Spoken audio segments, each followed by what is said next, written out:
Ok, vamos abriendo nuestras Biblias a Primera de Tesalonicenses para continuar con el tema el consuelo de su retorno, número 2 y final de esta sección, del versículo 13 al 18, el consuelo de su retorno.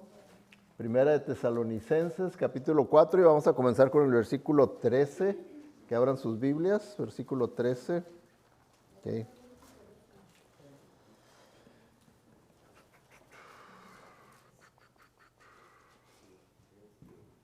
¿Ya lo encontraron? Sí.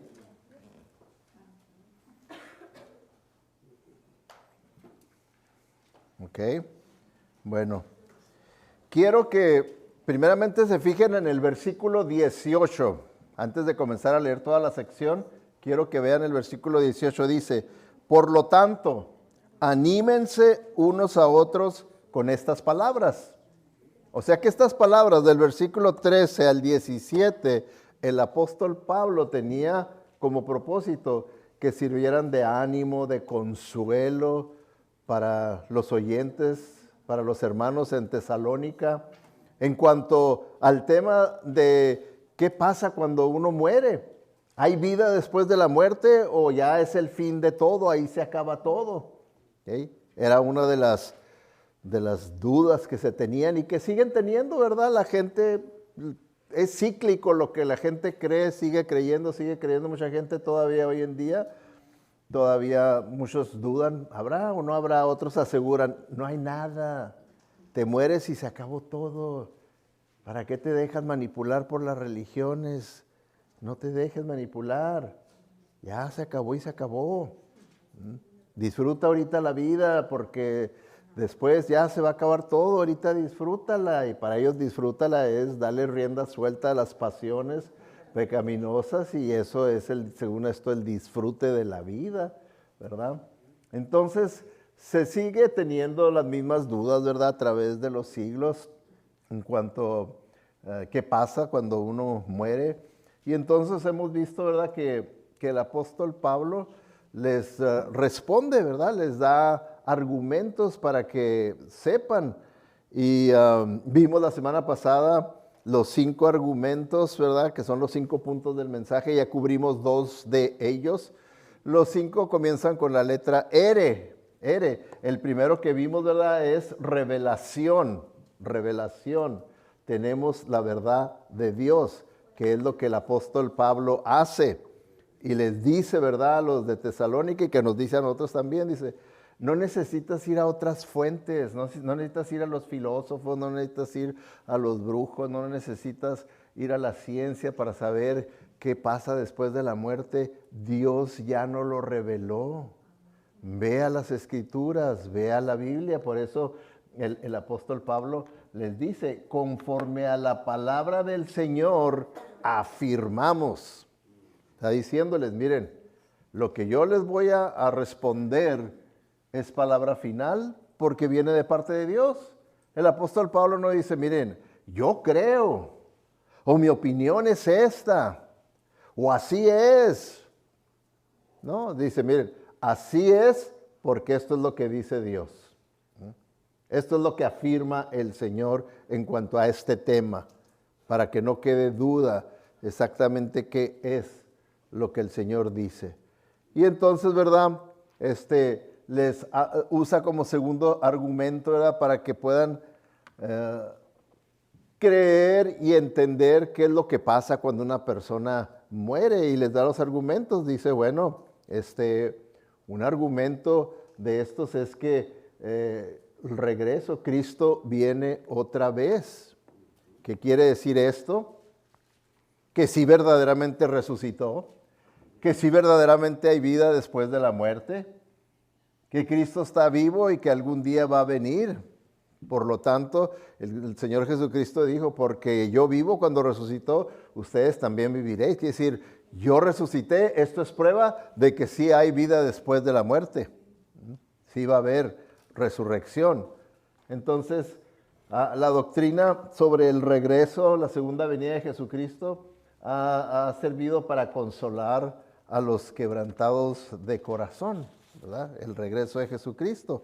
Y por eso es que el apóstol Pablo, hablando sobre el retorno, el regreso del Señor Jesucristo, les recordó, ¿verdad?, que este evento del regreso del Señor Jesucristo tiene varios eventos, ¿ok? Así como la primera venida de Jesucristo tuvo varios eventos, así también su segunda venida tiene varios eventos. Y el apóstol Pablo hace mención al primer evento de su segunda venida y al último evento de su segunda venida. El primer evento, que es el que estuvimos escuchando en los cantos, es lo que le conocemos como el rapto, porque dice ahí en el versículo 15, como leímos, dice, conforme a lo dicho por el Señor, afirmamos que nosotros, los que estemos vivos y hayamos quedado hasta la venida del Señor, de ninguna manera nos adelantaremos a los que hayan muerto. Entonces hace mención de que el Señor va a venir, y hasta explica detalles de lo que va a suceder en esa venida del Señor. Y recordemos, la semana pasada les expliqué en qué consiste el rapto. El rapto consiste, es el siguiente evento profético en el calendario de Dios. Es el siguiente evento profético. Esperamos, ¿verdad?, en el rapto, cuando hablamos de la segunda venida de Jesucristo, eso es lo primero que va a suceder. Cristo viene, dice la Escritura, en el aire por su iglesia, a levantar a su iglesia, a llevárselos. ¿Por qué?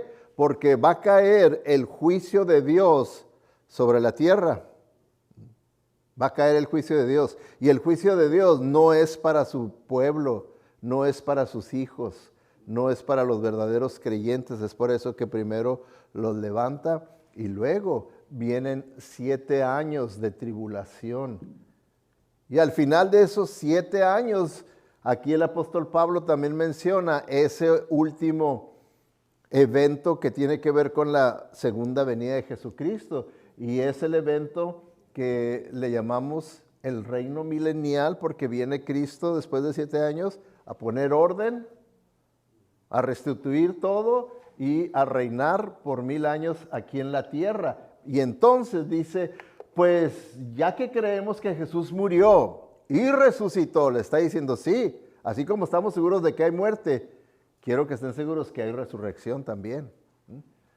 Creemos que cuando Jesús vuelva, Dios traerá junto con Él a los creyentes que hayan muerto. Entonces, en esta segunda venida de Jesucristo, primero el primer evento es el rapto. Cristo viene por su iglesia y dice la Biblia que va a ser un evento, podríamos decirlo, sorpresivo, que nadie va a poder ver a Jesucristo. Por eso dice la Biblia que viene como un ladrón en la noche, nadie se lo espera, y levanta a todos los verdaderos creyentes, se los lleva antes de que venga el juicio de Dios sobre esta tierra. Y entonces viene por su iglesia, pero en viene con su iglesia, viene con todos los que Él levantó y resucitó en el rapto, ahora vienen con Él para establecer aquí en la tierra el reinado de Jesucristo por 1000 años. ¿Okay?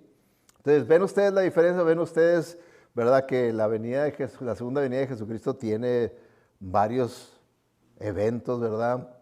Y es algo, como les decía, los eventos que están entre el rapto y la venida a establecer el reino, esos 7 años, el libro de Apocalipsis es el que nos narra los detalles, qué va a estar pasando aquí en la tierra durante esos 7 años. Ahí nos lo narra en el libro de Apocalipsis. Ahí cuando usted lee el libro de Apocalipsis está viendo el juicio de Dios que estará cayendo aquí en la tierra. Uno tras otro, tras otro, tras otro, tras otro. ¿Okay? Ahí es que lo puede ver. En tercer lugar, el otro argumento que usa el apóstol Pablo, usa el argumento de la resurrección. Entonces, y él asegura que los muertos resucitarán. Que los muertos resucitarán. Y hace ver, dice, los primeros en resucitar serán aquellos que confiaron en Jesucristo antes de morir. antes de morir. Son los primeros que van a resucitar. ¿Ok? Si usted tiene algún ser querido que murió en la fe de Jesucristo, que verdaderamente conoció a Jesucristo, nació de nuevo, entonces, y llegar el Señor, el momento del rapto ahorita, de levantar a su iglesia, es él, el muerto en Cristo, son los primeros en ser resucitados, dice la Biblia. Son los primeros en ser resucitados. Entonces, con esto el apóstol Pablo les decía a los tesalonicenses y a nosotros también, ¿verdad? Con estas palabras, que nos animemos, que nos consolemos, ¿verdad? En cuanto a la muerte de un creyente. Por eso es que cuando un verdadero creyente muere, en realidad no podemos decirle, ¿verdad?, a la familia sobreviviente, doliente, lo siento mucho por su pérdida, porque no fue una pérdida. La Biblia dice, el apóstol Pablo dice, para mí el morir es ganancia. ¿Se atrevería usted a decirle a una persona, lo siento mucho por su ganancia?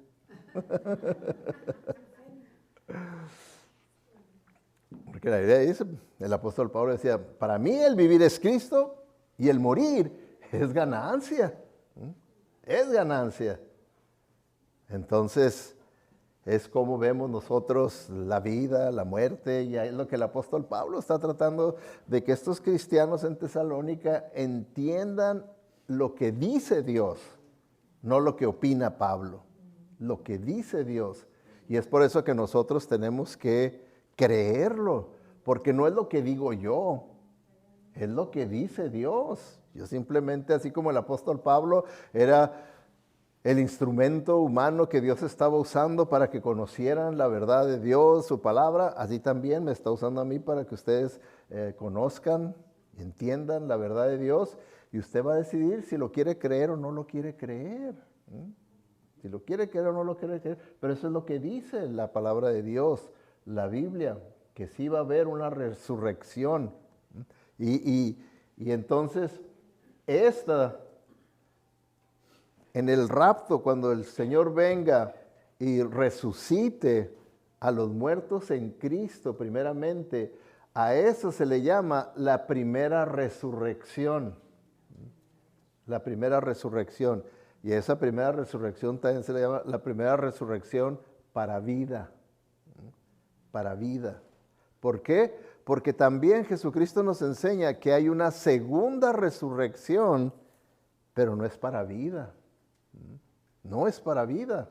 Dice ahí en Juan 5:29, dice, pero los que perseveraron en el mal saldrán a una resurrección de juicio, es decir, para ser sentenciados.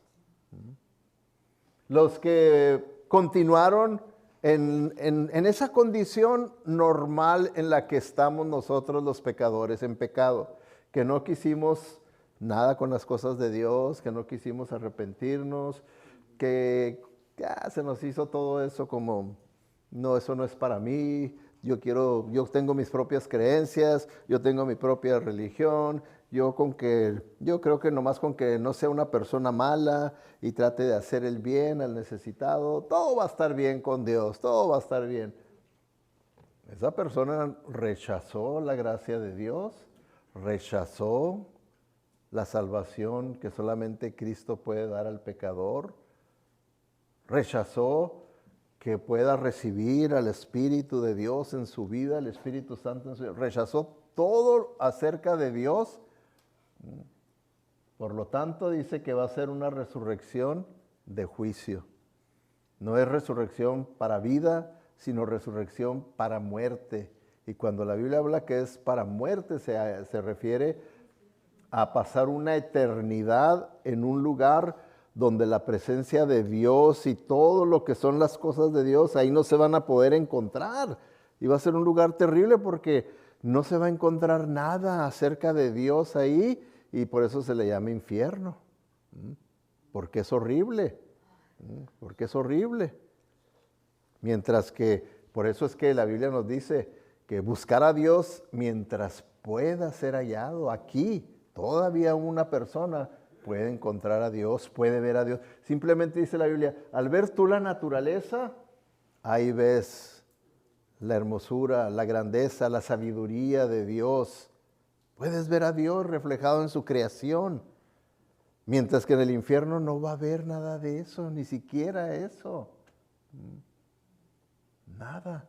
Ahorita una persona se puede arrepentir, puede comenzar una vida nueva. Allá no va a haber ya nada de oportunidades, se acabaron. Ahorita cada día, cada hora que vivimos son oportunidades que Dios nos está dando de que nos arrepintamos, oportunidad tras oportunidad. Entonces va a haber, ¿verdad?, una resurrección también para los que no creen. Fíjense, estas personas que ni siquiera creen en la resurrección, que creen que cuando mueres ya se acaba todo. Qué sorpresas se van a dar cuando sean resucitados, ¿verdad? ¿Y quién? ¿Qué pasó? ¿Y ahora qué? Entonces no morí. ¿Nomás me desmayé o qué? No, resurrección. Pero si yo no creo en la resurrección, eso no importa. Para Dios no importa si tú crees o no crees, Él va a resucitar. Para vida o para muerte. Para salvación o para perdición va a ser la resurrección. Entonces, es por eso, ¿verdad?, que el apóstol Pablo ahí, ¿verdad?, les está haciendo ver que sí hay vida después de la muerte, que no todo termina ahí en la tumba, que va a haber una resurrección. Y fíjense, el tema de la resurrección es un tema que en realidad, a través de la historia, la gente ha tenido problema para creerlo. Hay quienes pueden decir, oh sí, yo sí creo, pero en realidad no creen en la resurrección, así verdaderamente creer, porque no es suficiente creerlo nada más así intelectualmente, sino creerlo de convicción. Creerlo de convicción para que verdaderamente produzca algo en mi vida, produzca una reacción en cuanto a mi comportamiento, en cuanto a mi manera de pensar y de ver la vida, cuando creo que verdaderamente voy a ser resucitado, ya sea para muerto o para vida. ¿Verdad que si verdaderamente creo en la resurrección y creo que puede ser para muerto o para vida, verdad que tiene que producir algo en mí? Eso es cuando verdaderamente lo cree uno de convicción, que sí hay resurrección. Pero si es algo así nomás mental e intelectual, puede decir uno, pues sí va a haber, pero puede ser que no, puede ser que sí, no sé, hay tantas religiones, hay tantas, y todos dicen que sí, que no, y que para allá y para acá, nada, ahí se va. Y las personas prefieren quedarse así nada más y no creer. Por eso yo les digo, yo no te lo estoy diciendo, es la Biblia. La Biblia es lo que te lo está diciendo, no yo. Porque en los tiempos del apóstol Pablo, el apóstol Pablo sabemos que anduvo de misionero, ¿verdad?, compartiendo el evangelio. Y saben ustedes, cuando uno lee los evangelios, se da uno cuenta que el tema principal que los apóstoles predicaban era la resurrección de Jesucristo. Era el tema principal que ellos predicaban, la resurrección de Jesucristo. ¿Por qué? Porque ya nomás con eso contiene muchas consecuencias. Oh, si Cristo resucitó, entonces hay vida después de la muerte y entonces vamos a resucitar también. ¿Y qué va a ser? ¿Una resurrección de vida o de muerte? ¿Y dónde voy a pasar la eternidad? ¿Con la presencia de Dios o separado de la presencia de Dios? Tiene muchas implicaciones el tema de la resurrección. Entonces, el apóstol Pablo, cuando fue a Atenas, fue al lugar, había una plaza donde se juntaba la gente que les gustaba pues aprender a través de la argumentación, discutiendo acerca de temas, ¿verdad? Y el apóstol fue y pues él compartió lo que él creía del evangelio, ¿verdad? Y dice ahí la escritura, ¿verdad?, que estando él ahí con los filósofos atenienses, dice ahí, cuando oyeron a Pablo hablar de la resurrección de los muertos, algunos se burlaron con desprecio. La resurrección. este ignorante que anda haciendo acá. Acá estamos la gente con sabiduría. La gente con sabiduría. Hasta acá estamos la pura crema innata de la filosofía griega. Y viene este hebreo con sus tonterías esas de la resurrección. Y así ha sido, ¿verdad? Hay iglesias hoy en día que se denominan y se presentan como iglesias cristianas, y ahí el pastor y las iglesias no creen que Cristo resucitó. No creen que hay resurrección. Que ellos lo interpretan de una manera espiritual, pero no literalmente. Tienden a súper espiritualizar todo lo de la Biblia y van zafando y sacando enseñanzas bíblicas, ¿verdad? Y entonces no creen en la resurrección. Hoy en día todavía hay personas que no creen. Bueno, puede uno decir, bueno, pues son los filósofos, son paganos, pero ¿qué de los que traen un trasfondo hebreo? ¿Qué de los judíos que conocen las escrituras? ¿Qué de ellos? Ellos deben de creer en la resurrección, ¿verdad? Puesto que personas muy religiosas. Bueno, ustedes saben que dentro del pueblo judío existían, por así decirlo, dos denominaciones que predominaban religiosas: los fariseos y los saduceos. ¿Okay? Eran dos denominaciones. Bueno, los saduceos, ¿verdad?, que era también una escuela. Por ejemplo, si usted sabía lo que creen los saduceos y usted se inclinaba más por lo que creen los saduceos, pues usted iba a ser educado por saduceos, ¿verdad? Entonces usted, como que dice, iba a la iglesia de los saduceos. Pero si usted se inclinaba más por lo que creían los fariseos, pues usted tendía a inclinarse a que le enseñaran los fariseos, ¿verdad? Lo que dice la palabra de Dios. Eran los líderes religiosos de Israel. Entonces, dice la Biblia, dice, ese mismo día se acercaron a Jesús algunos saduceos, ¿okay?, líderes religiosos que dicen que no hay resurrección después de la muerte. Y le plantearon la siguiente pregunta, ¿okay?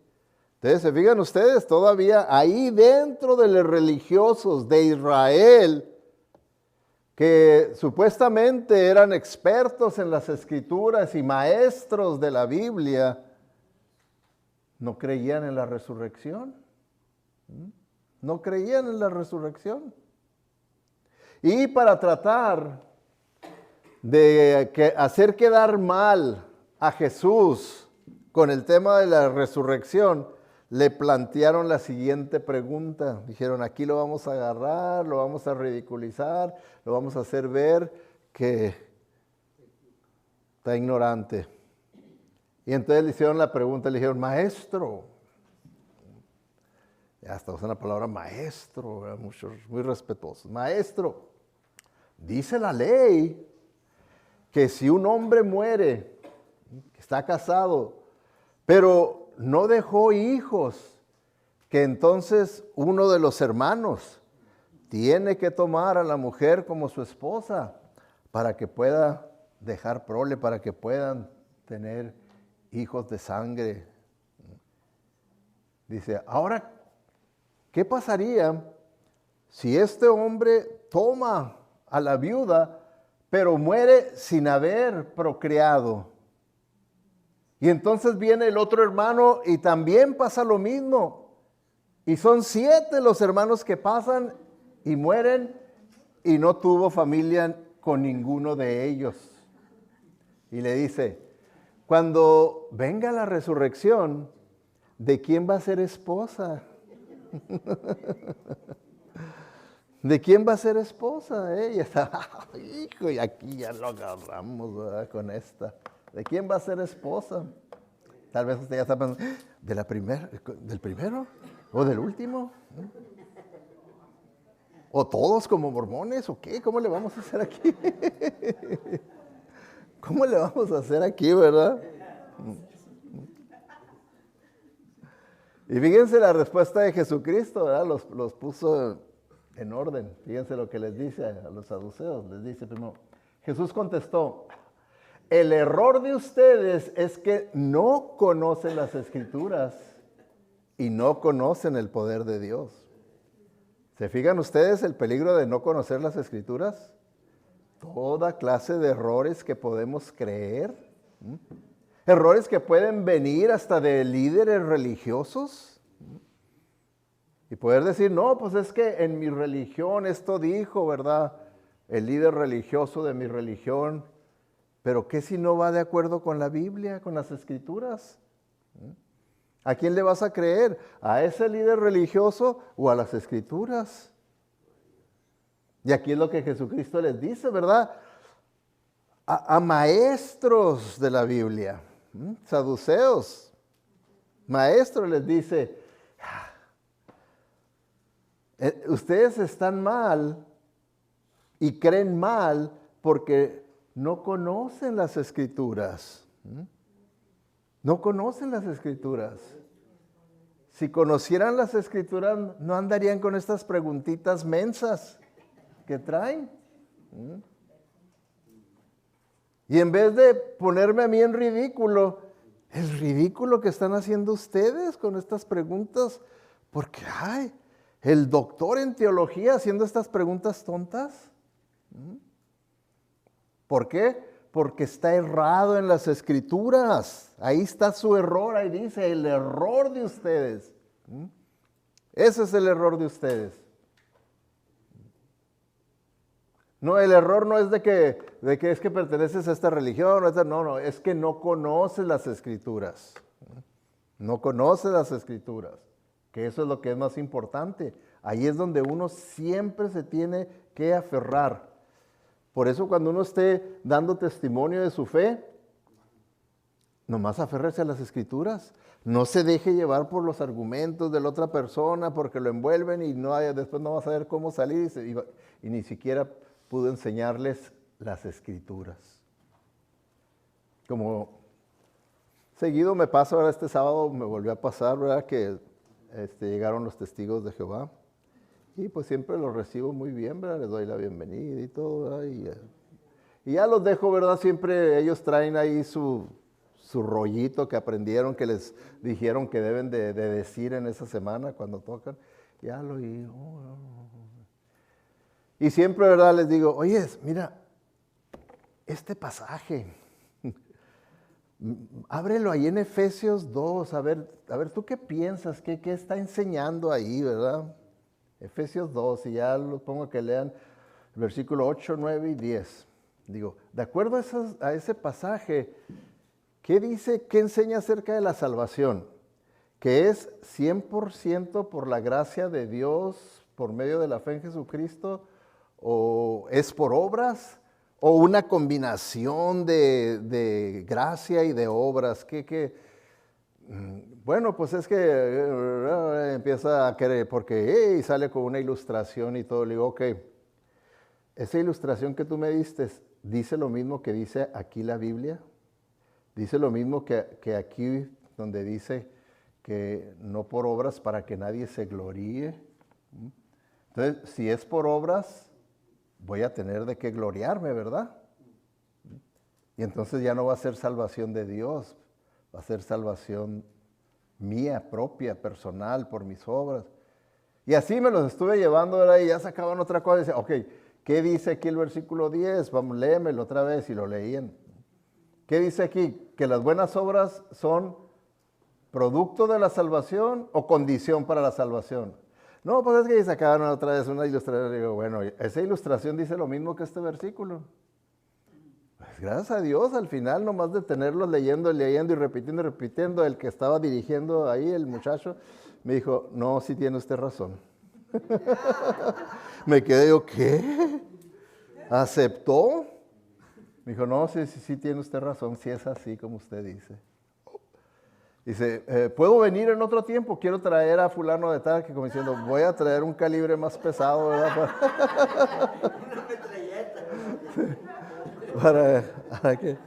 Le dije, cuando quieras, aquí el sábado, vengan le dije, pero mira, si ustedes están tocando las puertas y están haciendo lo que están haciendo ahorita, de yendo de casa por casa, para ganar puntos, para salvación, ¿te fijas que están yendo en contra de este versículo? Dice, para que no tengan de qué gloriarse, ustedes van a tener de qué gloriarse.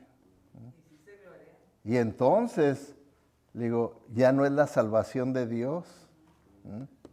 En la salvación verdadera de Dios, no va a tener uno nada de qué gloriarse. Nada, nada, nada. Pero como tú lo estás viendo y como tú lo dices, van a tener de qué gloriarse. Ahora, si yo voy y le hablo a las personas de Cristo, del Evangelio, de lo porvenir y todo, le digo, y lo hago porque he experimentado la gracia de Dios y he puesto mi fe en la obra que Jesucristo hizo por mí, suficiente para perdonarme y salvarme, entonces yo voy a obedecerle a causa de mi salvación y no para salvación. Y el muchacho me dijo, entiendo. Ay, wow. Bueno, ok. Entonces, ¿qué fue lo que lo convenció? Su misma Biblia, la palabra de Dios, porque a ese pasaje no lo cambiaron, no lo tienen cambiado. No lo tienen cambiado, dice exactamente así. Entonces, lo que les quiero hacer ver es lo que aquí el Señor Jesucristo está diciéndoles, ¿verdad? Que cuando nosotros no conocemos las Escrituras y no nos aferramos nomás a la Biblia, vamos a estar errados en muchas cosas. Vamos a estar errados en nuestras creencias si no nos aferramos a las Escrituras. Y luego ya el Señor Jesucristo en el siguiente versículo, en el versículo 30 le dice, pues cuando los muertos resuciten, se fijan, ahí les da una cachetada. Ellos no creían en la resurrección, ¿verdad? Y les dice, pero sí van a resucitar, sí hay resurrección. Cuando los muertos resuciten, no se casarán, ni se entregarán en matrimonio. En este sentido serán como los ángeles del cielo. Se fijan, les estoy poniendo ahí el énfasis en amarillo en resuciten y ángeles, porque los saduceos no creían en la resurrección ni creían en los ángeles. Así es que pues les dio una doble cachetada. Sí hay resurrección y hay ángeles. Y ustedes están así porque no conocen las Escrituras. No conocen las Escrituras. Sopas. ¿Okay? Ahí les dio duro. Entonces el tema de la resurrección es muy importante. ¿Okay? Es muy importante. La doctrina cristiana de la resurrección nos asegura que la muerte no es el fin. ¿Okay? Que la tumba no es el final, que ya se acabó todo, me muero y se acabó todo. No, la Biblia nos enseña que el cuerpo es el que duerme, pero el alma va a estar con el Señor.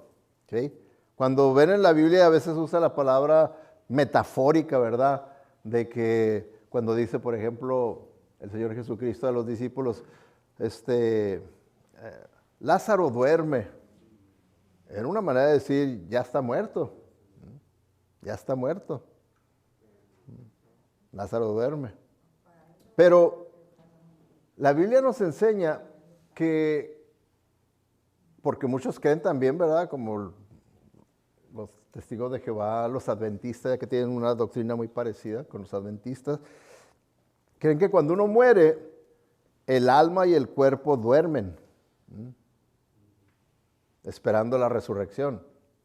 Pero la Biblia enseña, dice, estar ausente del cuerpo es estar presente con el Señor.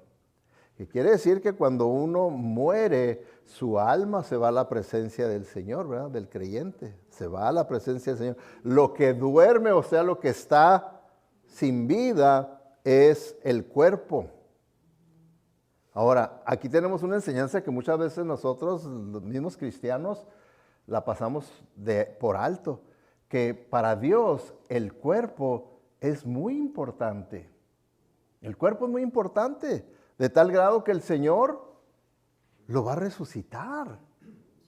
El cuerpo es muy importante, por eso la Biblia dice que nosotros nomás somos mayordomos de lo que el Señor nos ha confiado, y este cuerpo, dice, Dios nos lo confió para que sea el templo del Espíritu Santo. Templo del Espíritu Santo. Por lo tanto, este cuerpo no nos pertenece a nosotros, le pertenece a Dios, y por lo tanto debemos de cuidarlo, de una manera que honremos a Dios. Lo debemos de cuidar, porque le pertenece a Dios, no nos pertenece a mí. Yo no puedo ni debo abusar de lo que no soy dueño. No puedo abusarlo. Y en la resurrección, Dios nos da testimonio de que para Él el cuerpo es importante, puesto que lo va a resucitar. Lo va a resucitar. Entonces, vemos, ¿verdad?, que cuando el Señor regrese, traerá el alma consigo, resucitará el cuerpo en gloria y unirá el cuerpo y el alma en un solo ser para compartir su gloria para siempre. Para siempre, dice la Escritura. Por eso dice ahí en el versículo 14, también creemos que cuando Jesús regrese, Dios traerá consigo a los creyentes que han muerto. Van a venir glorificados, cuerpo, alma glorificado, unidos. Entonces, el apóstol Pablo usa un cuarto argumento, ¿verdad?, que también comienza con la letra R, rapto. ¿Okay? Los creyentes vivos serán arrebatados. Dice ahí, entonces nosotros los que vivimos y quedemos en la tierra, seremos arrebatados después de ellos, de los que ya resucitaron. Los muertos en Cristo fueron los primeros en resucitar, cuando Cristo viene en el rapto, y enseguidita de ellos dice que los que estemos aún con vida, los verdaderos creyentes, también van a ser raptados, van a ser transformados. Dice la Biblia que en un abrir y cerrar de ojos seremos transformados. ¿Cómo? Este cuerpo mortal se convierte en inmortalidad. Este cuerpo imperfecto se glorifica en perfección. Así, en un abrir y cerrar de ojos hace el Señor esa obra. ¿Okay? Eso es en el arrebatamiento, en el rapto. ¿Okay? Ahora, quiero enseñarles, ¿verdad?, algunas de los conceptos o las definiciones que en el original griego tiene esta palabra, ¿verdad? De el arrebatamiento o el rapto, que viene del griego arpazó. ¿Okay? Y este erudito en griego, el doctor Kenneth West, explica sus diferentes significados que tiene en el original, ¿verdad?, esta palabra. Uno de los es arrebatar de repente, ¿verdad? ¿Qué es lo que es? Que de repente, ¡fum!, somos arrebatados. Es como cuando, no sé, ¿verdad?, si usted en México jugaban, ¿verdad?, de niños, de jóvenes, a la garruña. Garruña, cuando alguien traía algo que a uno le gustaba, garruña, y si se lo agarrabas ya era tuyo. Ese era arrebatado. ¿No? ¿Nunca jugaron a la garruña? Nosotros allá sí, a la garruña. Entonces, algo así similar, ¿verdad? Un arrebatamiento. ¡Fum! Señor nos arrebata, nos levanta. Otra de los significados que tiene es llevarse a la fuerza, llevarse a la fuerza.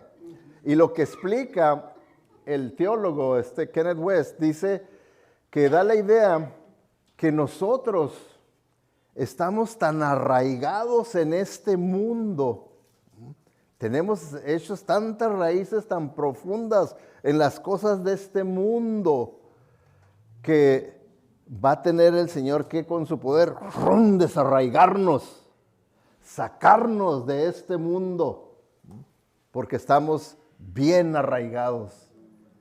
¿Se imagina cuántos años tiene usted viviendo aquí en este mundo?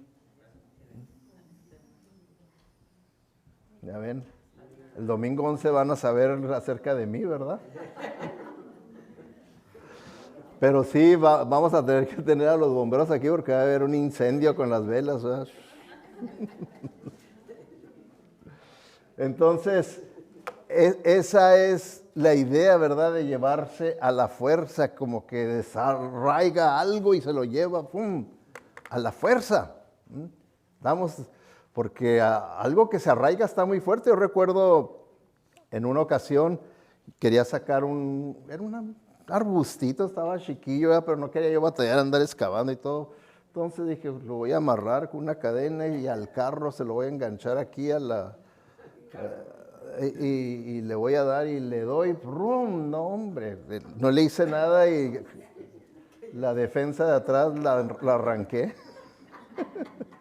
Entonces me di cuenta que algo tan chiquito, ¿cómo puede estar tan fuertemente arraigado, verdad? Así también nosotros estamos bien fuertemente arraigados a esta vida, a este mundo, que tenemos que ser llevados a la fuerza, arrebatados por el poder de Dios, ¿verdad? Solamente. Y luego también otro de los significados es reclamar para sí mismo. O sea que el Señor dice, garruña, son míos, vámonos, estos son míos. ¡Frum! Nos arrebata, nos lleva, ¿verdad? Con Él arrebatado. Que de repente, ¡fum!, un movimiento arrebatado. Otra es cambiarse a un nuevo lugar. ¿Okay? O sea que es trasladado de aquí a la tierra, trasladado al cielo. Trasladado de aquí, de este mundo, a un nuevo mundo. Es una traslación, que somos trasladados de un lado a otro, cambiar a un nuevo lugar. Y otro de los significados que tiene es rescatar del peligro. ¿Okay? Rescatar del peligro. O sea que esa palabra arpazo es como cuando uno de repente ve que viene algo y quita a la persona para que no lo machuquen, para que no lo atropelle un carro. ¿Okay? Lo rescató del peligro. Así el Señor va a venir por su pueblo, por sus hijos, y nos va a quitar, nos va a rescatar del peligro de la gran tribulación que va a venir, del juicio de Dios sobre esta tierra. Y así lo va a hacer. Ahora, la semana pasada les hice una pregunta que la quiero repetir, ya que estamos tocando este tema. ¿Okay? Si el rapto fuera hoy, el evento profético que sigue, que es que Cristo viene por su iglesia, por sus verdaderos creyentes. Cuando hablamos de que viene por su iglesia, no que viene por la iglesia bautista, o la iglesia católica, o la iglesia adventista, o metodista, o presbiteriana, no. La iglesia en la Biblia quiere decir los verdaderos creyentes. Entonces Él viene por los verdaderos creyentes que hay en todo el mundo. En todo el mundo hay verdaderos creyentes y hay falsos creyentes, ¿verdad? Pues Él viene por sus verdaderos creyentes y van a ser arrebatados. Si eso sucediera hoy, ¿usted sería arrebatado? ¿Está seguro que sería levantado para ir a la presencia de Jesucristo? Es importante, ¿verdad? A eso es lo que les decía yo, a creer en las Escrituras. Verdaderamente creo en las Escrituras. Esto dice, si yo creo en las Escrituras y creo que sí va a haber este evento y que este evento puede ser en cualquier momento, por eso es que Jesucristo dijo que va a ser como un ladrón en la noche. ¿Usted sabe cuándo un ladrón va a ir a robar en su casa? No, ¿verdad que no hace una cita? No, cuando menos se lo espera uno, nos robaron, siempre es una gran sorpresa. Bueno, como vimos en los videos, ¿verdad? De repente, ¿qué pasó? ¿Por qué desaparecieron gente? ¿Por qué desapareció gente? Claro que ahorita ya se está preparando todo eso. Vinieron una nave espacial extraterrestres y levantaron a la gente y sobre todo se llevaron a todos los latosos, esos evangélicos que andan siempre atacándolo a uno con sus cosas, se los llevaron. Es que nosotros en realidad venimos de los extraterrestres, ellos primeramente habitaron aquí y ahora están haciendo una limpia. Y empiezan a sacar todo. He leído teorías en cuanto a eso, que ya están preparando a la gente, ¿verdad? Para que no crean que verdaderamente sucedió el rapto, que verdaderamente Cristo vino. ¿Okay?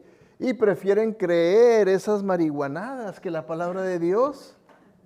Que la palabra de Dios. ¿Se imaginan ustedes la palabra de Dios? Lo que Dios nos ha dicho. Y por último, el quinto argumento que usa aquí el apóstol Pablo, que también empieza con la R, es reunión. Dice, los creyentes estarán para siempre con el Señor. Ahí va a ser una reunión de todos los creyentes, verdaderos creyentes que hay en el mundo, allá con el Señor. Allá con el Señor, dice las Escrituras. Ahí en 1 Tesalonicenses 4, del 7 al 18. Dice así la palabra de Dios. Seremos arrebatados en las nubes para encontrarnos con el Señor en el aire. Entonces estaremos con el Señor para siempre. Así que anímense unos a otros con estas palabras. Estas palabras son de consuelo, no tienen por qué estar triste.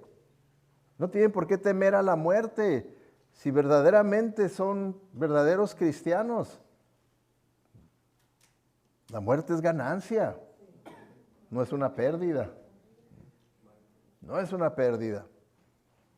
Entonces, vemos, ¿verdad?, que ahí este evento de el rapto, la venida del Señor Jesucristo por su iglesia, es el cumplimiento de la oración que el Señor Jesucristo hizo. Si ustedes se han fijado en el capítulo 17 de Juan, ya vamos a llegar en Oikos, algún día vamos a llegar ahí, ¿verdad? Si es que no viene el Señor primero, ¿verdad? Y vamos a estudiar ahí detenidamente la oración que Jesucristo hace. Que Jesucristo hace en Juan 17. Y déjenme les enseño nomás 2 versículos de esa oración, que en realidad lo que el Señor pedía y oraba se cumple, se va a cumplir con el rapto. Dice, les he dado la gloria que tú me diste para que sean uno como nosotros somos uno. ¿Okay? Aquí está hablando el Señor Jesucristo y dice, les he dado la gloria. ¿A quién? A los que el Padre le dio, a todos aquellos que son verdaderos creyentes. Dice, les he dado la gloria, esa misma gloria que tú me diste, para que sean uno, así como el Padre y el Hijo son uno, así, ¿verdad?, entre ellos y yo podamos ser uno. Y luego dice en el siguiente versículo 24, dice, Padre, quiero que los que me diste, que son los verdaderos salvos, estén conmigo donde yo estoy. Y verdad que ahí dice en el rapto, dice, y seremos arrebatados para estar con el Señor para siempre. Entonces aquí su oración se cumple en el rapto, dice, para que estén conmigo donde yo estoy, allá en el cielo. Entonces podrán ver toda la gloria que me diste, porque me amaste desde antes de la creación del mundo. ¿Okay? Ahora, un puntito que quiero aquí aclarar, ¿verdad? Versículo 22, el de arriba, donde dice, les he dado la gloria que tú me diste. ¿Qué gloria nos dio el Señor a los creyentes? ¿A qué se refiere? Les he dado la gloria que tú me diste.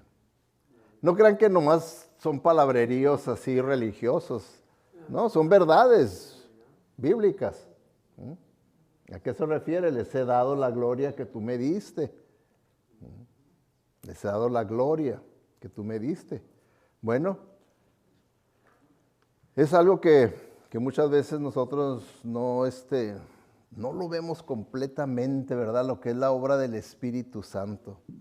Pero al nacer de nuevo y el Señor darnos su Espíritu, la tercera persona de la Trinidad, el Espíritu Santo, mora en el creyente, mora en el creyente. Esa es la gloria que el Señor nos dio a los creyentes. Y esa gloria, el Espíritu Santo morando en nosotros, es el que va a hacer la obra de glorificación en el momento de la resurrección.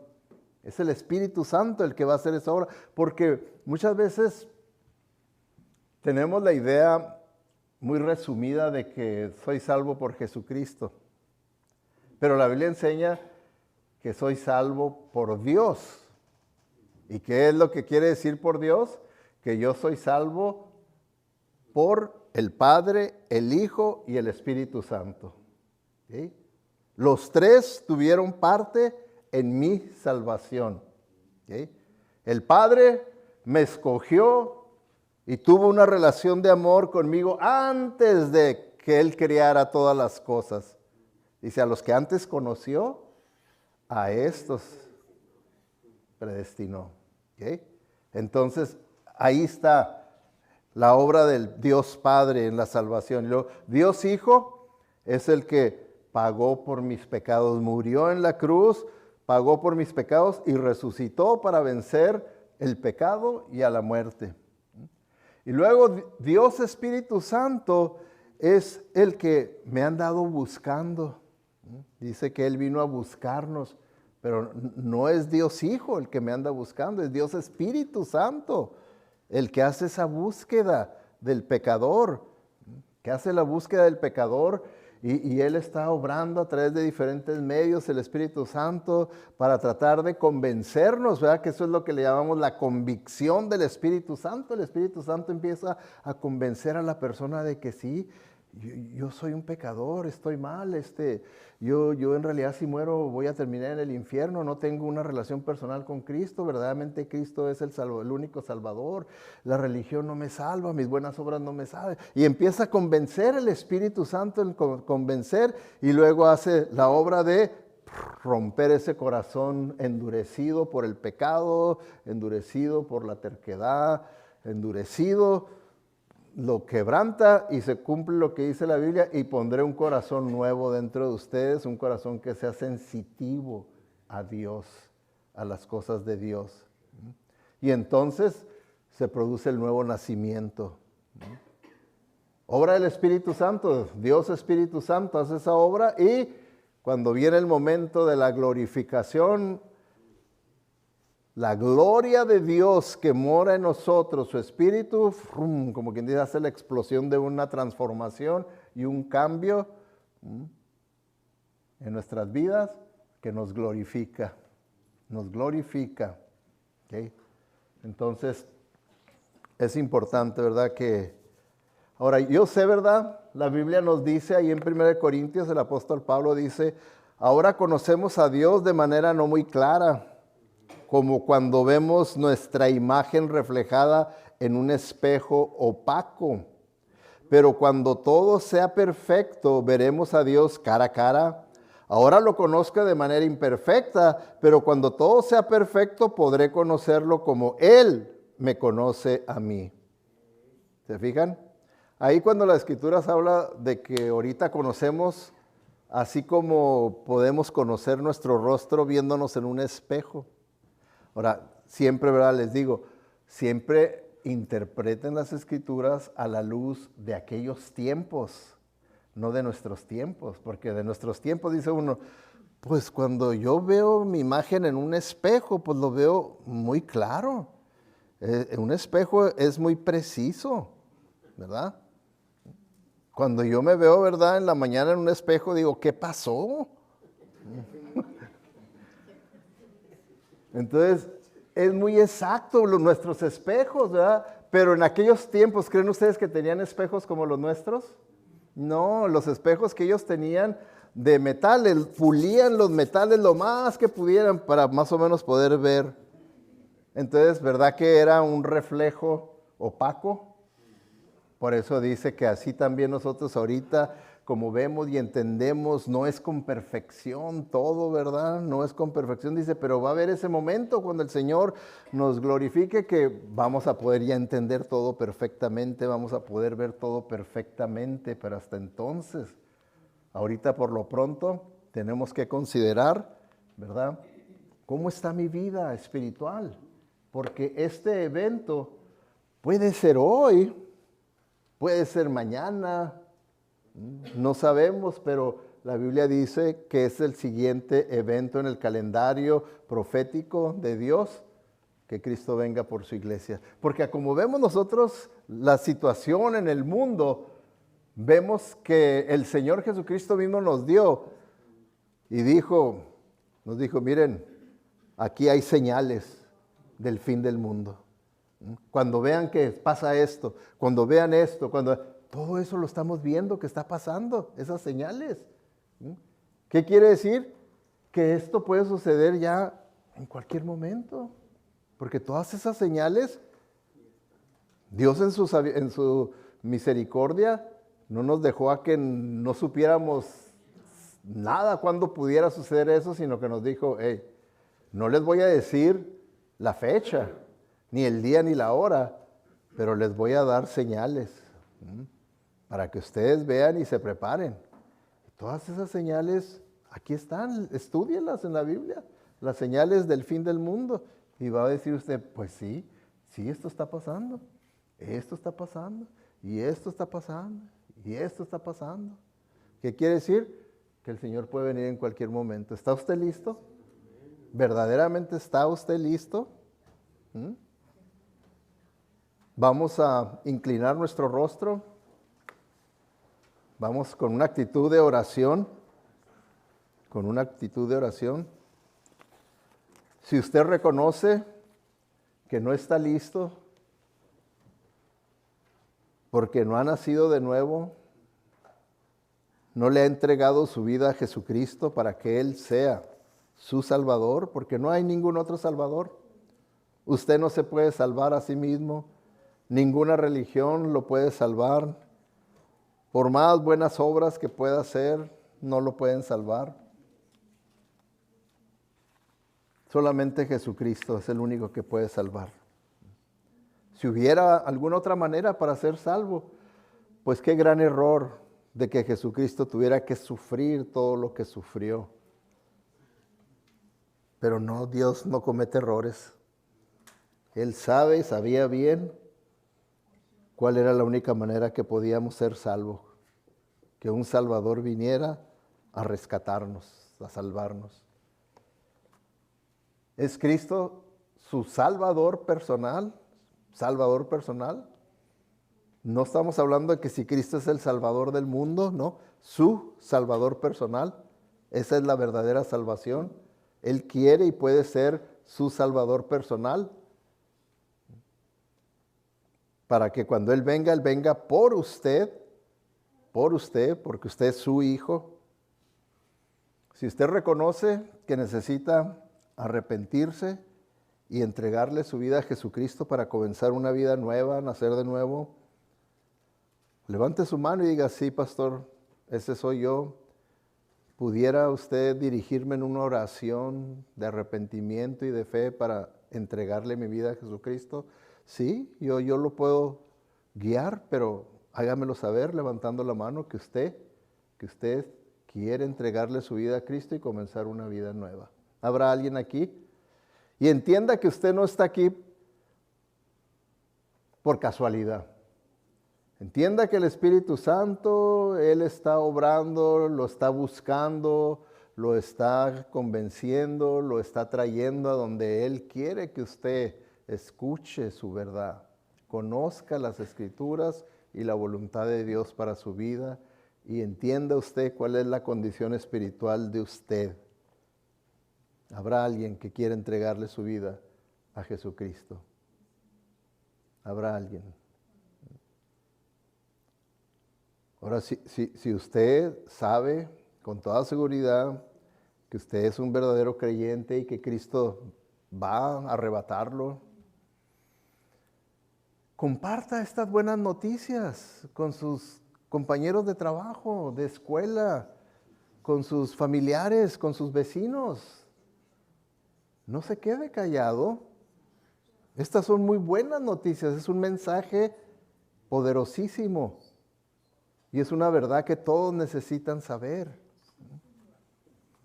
¿Está dispuesto a compartir este mensaje? Levante su mano y diga, sí, yo sé que he fallado, pero voy a poner atención para verdaderamente compartir este gran evangelio. Dios le bendiga, hermano. Dios les bendiga. Dios le bendiga. Dios le bendiga, mija. Dios le bendiga, hermana. ¿Alguien más? Dios le bendiga, hermana. Dios le bendiga, hermano. ¿Alguien más que sabe que necesita ser más proactivo en compartir su fe? Dios le bendiga, hermana. Te damos gracias, Padre Celestial, porque tú has hablado a nosotros a través de tu palabra. Y gracias, Señor, por los que han respondido de una manera u otra al llamado que tú nos has hecho.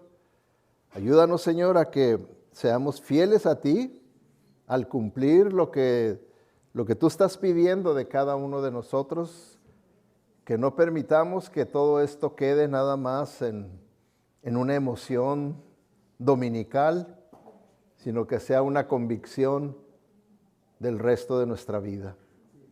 Gracias pues, Señor, te damos, porque sabemos que todo lo podemos en Cristo que nos fortalece. Tú estás ahí con nosotros, tú nos diste la gran comisión y nos diste la gran promesa de que tú estarás con nosotros todos los días hasta el fin de este mundo. Gracias en el nombre de Cristo Jesús. Amén. Que el Señor les bendiga, hermanos, así quedamos despedidos.